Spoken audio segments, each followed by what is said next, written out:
About 3.5 years ago, I made a discovery. And this discovery profoundly changed my view on how I thought the world worked, and it even profoundly changed the way in which I operate in it. As it turns out, there's a pattern. As it turns out, all the great and inspiring leaders and organizations in the world, whether it's Apple or Martin Luther King or the Wright brothers, they all think, act, and communicate the exact same way, and it's the complete opposite to everyone else. All I did was codify it. And it's probably the world's simplest idea. I call it the golden circle.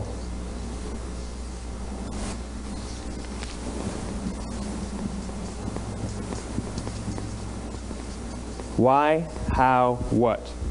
This little idea explains why some organizations and some leaders are able to inspire where others aren't. Let me define the terms really quickly.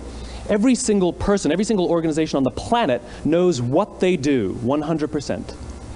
Some know how they do it, whether you call it your differentiating value proposition or your proprietary process or your USP. But very, very few people or organizations know why they do what they do. And by why, I don't mean to make a profit. That's a result. It's always a result. By why, I mean what's your purpose? What's your cause? What's your belief? Why does your organization exist? Why do you get out of bed in the morning? And why should anyone care? Well, as a result, the way we think, the way we act, the way we communicate is from the outside in. It's obvious. We go from the clearest thing to the fuzziest thing. But the inspired leaders and the inspired organizations, regardless of their size, regardless of their industry, all think, act, and communicate from the inside out. Let me give you an example. I use Apple because they're easy to understand and everybody gets it. If Apple were like everyone else, a marketing message from them might sound like this. We make great computers. They're beautifully designed, simple to use, and user-friendly. Want to buy one? Meh. And that's how most of us communicate. That's how most marketing is done, that's how most sales is done, and that's how most of us communicate interpersonally. We say what we do, we say how we're different or how we better, and we expect some sort of behavior, a purchase, a vote, something like that. Here's our new law firm. We have the best lawyers with the biggest clients. We have, we always perform for our clients, do business with us. Here's our new car. It gets great gas mileage. It has, leather seats. Buy our car. But it's uninspiring. Here's how Apple actually communicates. Everything we do, we believe in challenging the status quo. We believe in thinking differently. The way we challenge the status quo is by making our products beautifully designed, simple to use, and user-friendly. We just happen to make great computers. Want to buy one? Totally different, right? You're ready to buy a computer from me. All I did was reverse the order of the information. What it proves to us is that people don't buy what you do, people buy why you do it. People don't buy what you do, they buy why you do it. This explains why every single person in this room is perfectly comfortable buying a computer from Apple.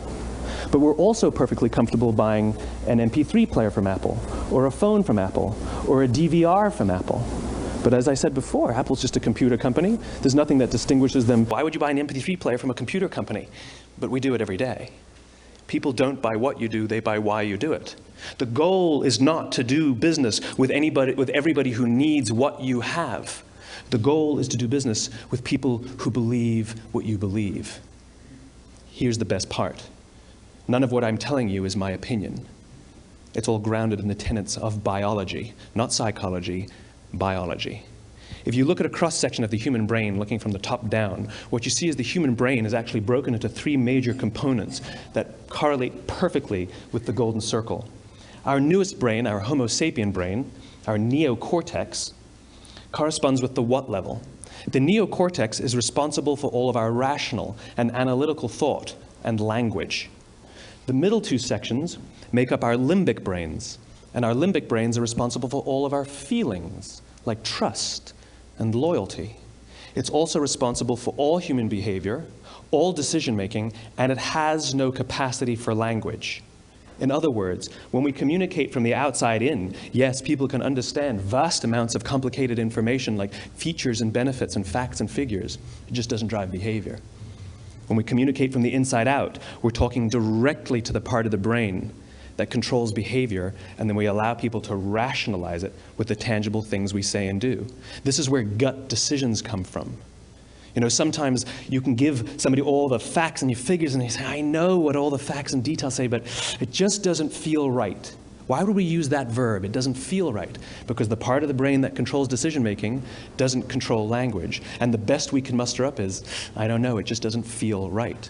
Or sometimes you say you're leading with your heart, or you're leading with your soul. Well, I hate to break it to you, those aren't other body parts controlling your behavior. It's all happening here in your limbic brain, the part of the brain that controls decision-making and not language. But if you don't know why you do what you do, and people respond to why you do what you do, then how will you ever get people to vote for you or buy something from you, or more importantly, be loyal? Listen to politicians now with their comprehensive 12-point plans. They're not inspiring anybody. Because there are leaders and there are those who lead. Leaders hold a position of power or authority, but those who lead inspire us. Whether they're individuals or organizations, we follow those who lead not because we have to, but because we want to. We follow those who lead, not for them, but for ourselves. And it's those who start with why that have the ability to inspire those around them or find others who inspire them. Thank you very much.